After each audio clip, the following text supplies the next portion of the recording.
इस्लाम को शाहरुख खान से, दीपिका पादुकोण से मत देखो। लेकिन अभी एक खान साहब है, कोई वो बनाया कोई गाना, वो जोड़ दिया इस्लाम से। ये देखिए वहां पर तो जाफरानी रंग का कपड़ा पहना दिया, हमारे हिंदू भाई को तकलीफ देने के लिए हरे रंग का कपड़ा क्यों नहीं पहनाया? ये देखिए रिपुटेशन। क्या इस्लाम का कौन सा कलर है? हरा रंग इस्लाम का परमानेंटली? गलत बात, हरा रंग नहीं है, बल्कि सफेद कलर पसंदीदा है, महबूब है। अल्लाह के नबी सफेद कलर को पसंद करते थे, लेकिन कभी कभी सब्ज रंग के पगड़ी भी बांधते थे। वो सब्ज गुंबद जो है हरा रंग का, मदीनतुल मुनव्वरा का, उसी को वो लोग समझते हैं कि इस्लाम का पर्टिकुलर कलर कोई है तो वह हरा रंग है। जिस वक्त अल्लाह के नबी अलैहिस्सलातु वस्सलाम मदीना से मक्का आ रहे थे, मक्कतुल मुकर्रमा को फतह करने, 10,000 का लश्कर था। उस वक्त जब आपके सहाबा के हाथ में जो झंडा था, उस जमाने में हर बादशाह के फौज का एक न एक सिंबल होता था, एक न एक फ्लैग होता था, हर बादशाह का जमाने से ये चला आ रहा था। उस वक्त अल्लाह के नबी का भी फ्लैग जो था, झंडा जो था, जो इस्लाम का झंडा माना जाता, उस वक्त इस्लाम का झंडा कौन सा था? भारत के अंदर हमारे मुल्क का, हमारे इस देश का जो झंडा है वो तिरंगा है। तिरंगा में एक रेड कलर है और एक हरा रंग है, और नीचे व्हाइट, ये बीच में व्हाइट, नीचे हरा, 3 जो कलर दिया गया है, 3 बड़ी कम्युनिटी की तरफ इशारा है। हमारे इस मुल्क का झंडा कौन सा? तिरंगा। लेकिन हमारा जो हर मजहब का अलग अलग होता है, जाफरानी रंग है, गेरवा रंग है। हिंदू भाइयों को उनका मजहबी वो झंडा समझते हैं। मुसलमानों का मजहबी झंडा कौन सा है? मुसलमानों का मजहबी झंडा बहुत सारे हमारे मुसलमानों को मालूम नहीं है। बस सिर्फ ये समझते हैं वो हरा रंग का झंडा मुसलमानों का है। हरा रंग का झंडा मुसलमानों का नहीं है। अल्लाह के नबी अलैहिस्सलाम जब मदीना से मक्का चले थे तो उस वक्त जब हाथ में झंडा था, जो अलम था, आप अलैहिस्सलातु वस्सलाम के हाथ में इस्लाम की जो निशानी थी, 2 कलर से मिक्स करके उस वक्त वो झंडा बनाया गया था। पहला कलर ब्लैक था और दूसरा कलर व्हाइट था। आज वो झंडा जमीयत उलमा हिंद का जो झंडा है, वही झंडा मक्कतुल मुकर्रमा के फतह के वक्त में अल्लाह के नबी अलैहिस्सलातु वस्सलाम के सहाबा के हाथ में था। इसीलिए खुदा के वास्ते इस्लाम को बदनाम मत करो। इस्लाम को शाहरुख खान से, दीपिका पादुकोण से मत देखो। इस्लाम को आफताब से मत देखो। इस्लाम को आफताब और शरद के कान से मत देखो। इस्लाम को देखना है तो मोहम्मद रसूलुल्लाह की जिंदगी उठाकर देखो। इस्लाम को देखना है तो कुरान को देखो। इस्लाम को देखना है तो हजरत अबू बकर सिद्दीक की जिंदगी को देखो। इस्लाम को जज करना है उमर फारूक को देखो। इस्लाम को पहचानना है हजरत उस्मान को देखो, हजरत अली को देखो, अशरे मुबशरा को देखो, सहाबाए किराम को देखो। आपको कहीं पर भी ये नजर नहीं आएगा कि ये उन्होंने किसी को तकलीफ पहुंचाई होगा इनका कोई मकसद होगा। क्या वो फिल्म बनाने वाला कोई दाढ़ी और टोपी वाला मुसलमान है कि नहीं? जनाब, उन्होंने जाफरानी रंग का कपड़ा पहना दिया, हरा रंग का क्यों नहीं पहनाया? तो डायरेक्टर से पूछो, प्रोड्यूसर से पूछो जाकर। हमारा रोल मॉडल शाहरुख जी नहीं है, हमारा रोल मॉडल कोई है तो मोहम्मद रसूलुल्लाह सल्लल्लाहु अलैहि वसल्लम की जात अक़दस है। हम तो मना करते हैं। आए ना लाइन पे अब लोग क्या बोल रहे हैं? बाइकॉट गाने का वो पता नहीं नाम क्या है उस गाने का, अल्लाह आलम, अल्लाह बचाए। खैर, कोई शर्म रंग ऐसे कुछ गाना है। अब क्या चल रहा है ट्विटर पे, फेसबुक पे? बाइकॉट यानी मना, गाना नहीं सुनना। अरे अभी ये कह रहे, अल्लाह के नबी ने तो 1450 साल पहले कह दिया कि गाना सुनना हराम है। अब आहिस्ते आहिस्ते आ रहे हैं लाइन पे, सब आहिस्ते आहिस्ते आएंगे। पहले हाथ धोने को गलत बोलते थे, अब कोरोना मोहतरम आए तो हाथ भी 10-10 मरतबा धोने लग गए। अब 10-10 मरतबा जनाब वो सैनिटाइज भी लगाने लग गए। अब पर्दे के ऊपर नहीं, नकाब पहनकर कैसे हमारी बच्चियां रहेंगी 6-6 घंटे तक? तो अल्लाह ने कहा अच्छा 6 घंटे तो दूर की बात बेटे, अगर तुम 12 घंटा ऑफिस में रहोगे तो वेयर योर मास्क।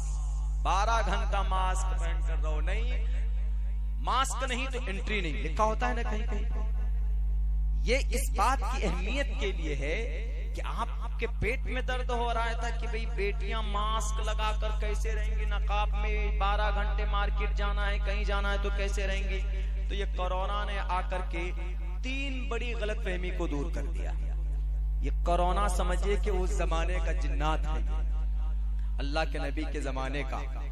समझाया कि अच्छा, भेदभाव संविधान के खिलाफ कानून बनाया जाता है कभी कभी। कौन सा कानून? सिटीजन अमेंडमेंट एक्ट, CAA, जिस पर बहुत प्रोटेस्ट हुआ था। ये संविधान के खिलाफ था ये कानून। कौन सा संविधान का आर्टिकल नंबर कौन सा था? वो आर्टिकल नंबर था 15, prohibition of discrimination on grounds of religion, caste, sex, place of birth. इसके खिलाफ था। इसमें साफ लिखा है कि किसी को धर्म के आधार पर, जात के आधार पर, बिरादरी के आधार पर, इलाके के आधार पर किसी के साथ भेदभाव नहीं कर सकते।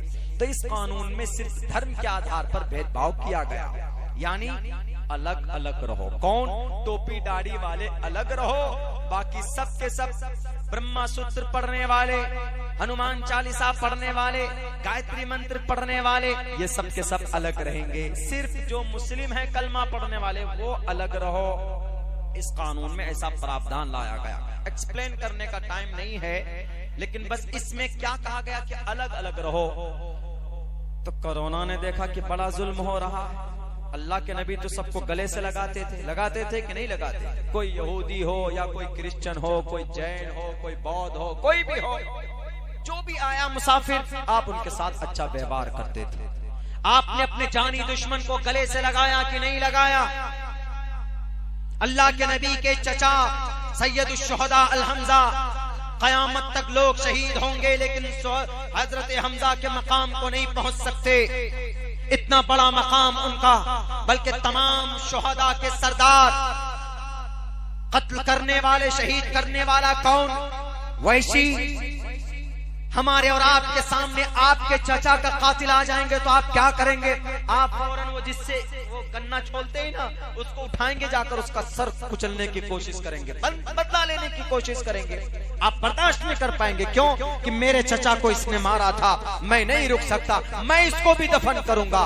दुनिया में उमूमन ऐसा होता है, अगरचे भारत के संविधान में इसकी परमिशन नहीं है, लेकिन ऐसा होता है। अल्लाह के नबी के चचा, बल्कि आपके ख्वाजा अबू तालिब के चले जाने के बाद अगर कोई सरपरस्त थे, कोई आपके पीछे खड़े थे, तो हजरत हमजा रजी अल्लाह ताला अन्हु थे। क्योंकि आप अलैहिस्सलाम को एक मौके पर हजरत हमजा ने कहा था कि मोहम्मद, अगर तुमको तुम्हारे बाप की याद आए, वालिदे मोहतरम की याद आए, तो मेरी शक्ल देखना तुम। कहा क्यों? कहा कि मेरी शक्ल तुम्हारे अब्बा की शक्ल एक जैसी थी, कभी भी मैं तुमको नहीं छोड़ सकता। लेकिन ए मोहम्मद इब्ने अब्दुल्लाह, सुन लो, जहां तेरा पसीना बहेगा वहां हमजा अपना खून बहा देगा, लेकिन तुझे कांटा, तुझे कहीं पर जर्रा बराबर तकलीफ पहुंचने नहीं देगा। ये हमजा। उन्होंने कहा कि ठीक है। अल्लाह के नबी को सपोर्ट था। एक गार्जियन को दर्दनाक अंदाज में सीने को फाड़कर, अतरियों को निकालकर चबाया जाता, गले का हार बनाया जाता है और नीचे पीछे से नेजा मारकर हलाक करने वाले शख्स का नाम वैशी। लेकिन एक मौके पर अल्लाह के नबी के दरबार में पहुंचते और आकर के कहते, मैं ईमान लाना चाहता हूँ। बहरे एक प्रोसेस में आकर वो ईमान ले आते, कलिमा पढ़ लेते। दुनिया वालों, है कोई अगर इराक में टेररिस्ट को ढूंढना हो तो अमेरिका इराक को तबाह कर देता है, अपने दुश्मन को माफ नहीं कर पाता।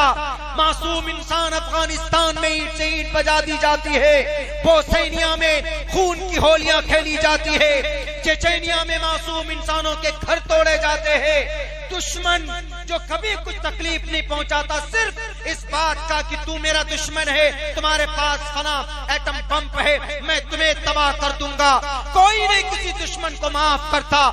दुश्मन ही होती भी नहीं, लेकिन आओ नबी के दरबार में देखो, मोहम्मद रसूलुल्लाह ने तो अपने जानी दुश्मन को, अपने चचा के कातिल को सीने से लगाकर माफ किया और कहा कि जाओ, सिर्फ इतना करना कि तुम मेरे सामने से कभी मत आना, मेरे पीछे से आना। अगर कोई अपने चचा के कातिल को माफ करता है तो उसका नाम मोहम्मद रसूलुल्लाह सल्लल्लाहु अलैहि वसल्लम। कितनी तकलीफ दी गई थी मोहम्मद रसूलुल्लाह को, लेकिन सबको आपने माफ किया। जाओ इज़हबू व अंतुम तुलका, जाओ सबके सब माफ। यूं ही नहीं कहा जगतपति असिना शुदूद अमन मठेश्वर्य गुणन बिता, यूं ही नहीं कहा दुनिया का मुहाफिज, दुनिया का मुहाफिज। अपने स्वार्थ के लिए नहीं, दुनिया के लोगों को बचाने के